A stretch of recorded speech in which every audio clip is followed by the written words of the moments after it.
বহু মানুষ আছে। আল্লাহ প্রত্যেকের নাকমককে পূর্ণ করে দেন। আল্লাহ যারা অসুস্থ পরিপূর্ণ শেফায় কামেল আজলা নসিব করেন।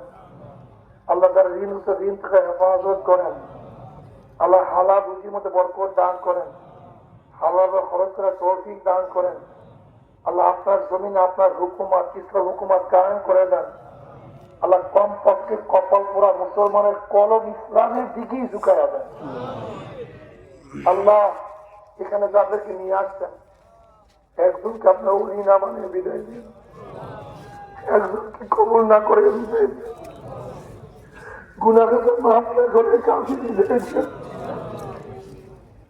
আল্লাহ গুনাহকে মাফ না করে কাউকে আমাদের বিদায় দেন। যত মোমেন মোমেনের মুজাহিদের কবর শিয়রের সময় কবর আযাবকে মাফ করে দেন। আমাদের শাইখ মুর্শিদ মা দাদাকে